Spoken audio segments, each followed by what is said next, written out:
उसके बाद आ गया बोली। बोली क्या होती है? एक होती है भाषा और एक होती है बोली। भाषा का तो जो रूप है वो विस्तृत है, विशाल है, लेकिन बोली जो है वो सीमित है। वो सीमित क्षेत्र में बोली जाती है। अब जैसे पंजाबी, हरियाणवी, गुजराती, भोजपुरी, बुंदेली वगैरह वगैरह, ये सारी क्षेत्रीय भाषाएं हैं। तो इसकी परिभाषा क्या होगी? भाषा के क्षेत्रीय रूप को बोली कहा जाता है। इसके बाद आ गई उपभाषा। अब उपभाषा जब बोली का थोड़ा विस्तार हो जाता है तो वो उपभाषा बन जाती है और उसको पढ़ा लिखा वर्ग भी प्रयोग में लेकर आता है। उसमें उस भाषा में साहित्य की रचना भी होती है। उसके बाद आ गया व्याकरण। व्याकरण क्या है? व्याकरण वह साधन है जिससे कि हम भाषा को शुद्ध बोलना, लिखना, पढ़ना जानते हैं। जो भाषा के बोलने के, पढ़ने के, लिखने के सारे जो नियम हैं वो हम व्याकरण से सीखते हैं। तो व्याकरण की परिभाषा क्या देंगे? किसी भाषा की नियमावली को ही उसका व्याकरण कहते हैं। अब इसके भाग कितने हैं? व्याकरण के 4 भाग हैं।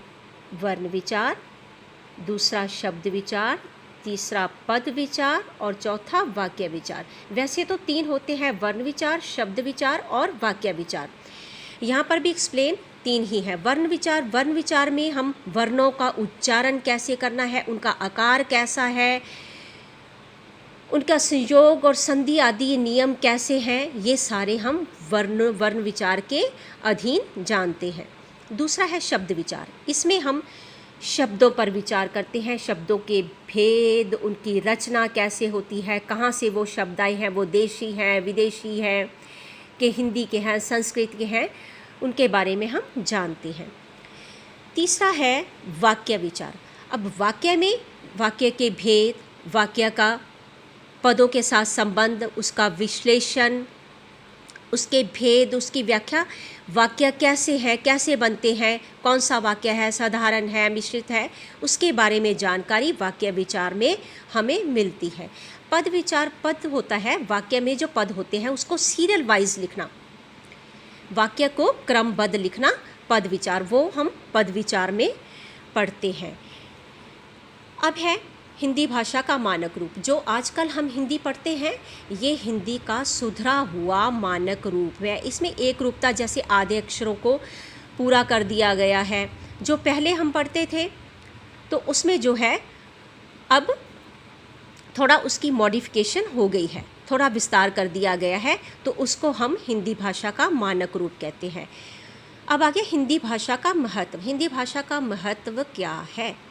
ये तो आपको पता है कि हिंदी जो है उसको 1950 ईस्वी से ये राजभाषा घोषित कर दी गई है। भारत के बहुत से राज्यों में हिंदी भाषा का प्रयोग किया जाता है और इस भाषा में बहुत से विदेशी, अरबी, फ़ारसी, तुर्की, पुर्तगाली, फ्रांसीसी, बहुत सी भाषाओं के शब्द भी आ गए हैं और इसका रूप जो है वो विस्तृत हो गया है।